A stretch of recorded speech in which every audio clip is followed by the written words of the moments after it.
Wait wait wait, তোমরাও যদি চাও সবাই তোমার হাতে রান্না খেয়ে বলবে তোমার হাতে জাদু আছে, তাহলে ভিডিওটা স্কিপ না করে পুরোটা দেখে যাও। খুব সিম্পল। প্রথমেই ক্যাপসিকাম, টমেটো, পেঁয়াজ 4 চৌক করে কেটে নিয়েছি। এরপর চিকেনে 1 চা চামচ ভিনেগার অথবা লেবুর রস অ্যাড করুন। তারপর আদা, কাঁচা লঙ্কা, 1 চামচ সয়া সস, গরম মশলা, চাট মশলা, গোলমরিচের গুঁড়ো। ব্যাস, তাহলেই চিকেনটা রেডি হয়ে যাবে।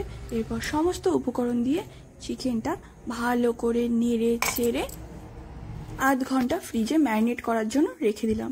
আর হ্যাঁ, যারা আমার চ্যানেলে নতুন ভিজিট করছো তারা অবশ্যই চ্যানেলটিকে সাবস্ক্রাইব করে বেল আইকন ক্লিক করে দেবে।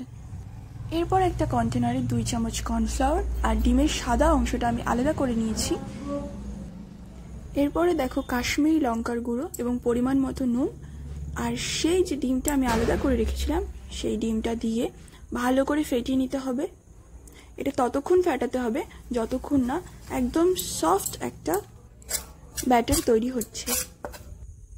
আর হ্যাঁ, বাচ্চার থেকে বড় সবাই কিন্তু এটা চেটে পুটে খাবে। না না, এবার আর দেরি করব না।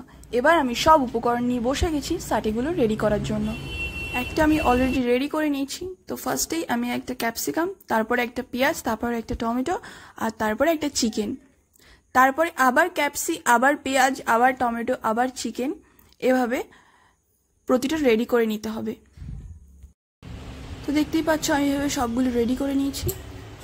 প্যানে আমি রিফাইন অয়েল দিয়ে দিয়েছি।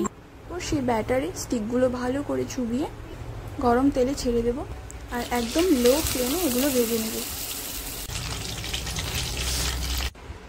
আরে না না, এগুলো এখনো রেডি হয়নি, মেন কোর্সটা কিন্তু এখনো বাকি রয়েছে। প্যানে সেই তেলে টমেটো কুচি, কাঁচা লঙ্কা কুচি, আদা কুচি, রসুন কুচি সব কিছু দেবো। পেঁয়াজ পাতা থাকলে সেটা অ্যাড করতে পারো, আমার কাছে ছিল না তাই আমি অ্যাড করতে পারিনি।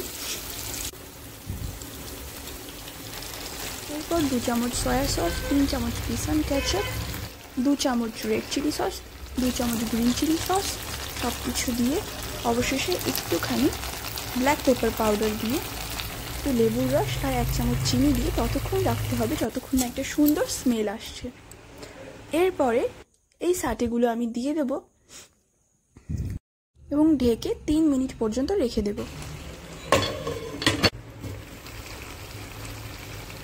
আবার উল্টো করে 3 মিনিট রাখলেই কিন্তু এটা পুরোপুরি রেডি। এটা খাওয়ার জন্য কিন্তু আমাদের আলাদাভাবে কোনো সস প্রয়োজন হবে না। তো দেখা যাক আমার হাজবেন্ড এটা কি বলে। কি রান্না করেছো? এটা হচ্ছে চিকেন সাটে। ও আচ্ছা,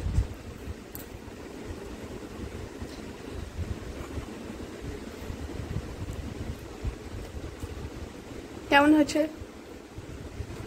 তোমার হাতে জাস্ট জাদু আছে, সেরা রান্না হচ্ছে। দেরি না করে বাড়িতেই রেস্টুরেন্ট স্টাইল চিকেন সাটে রেডি করে ফেলি।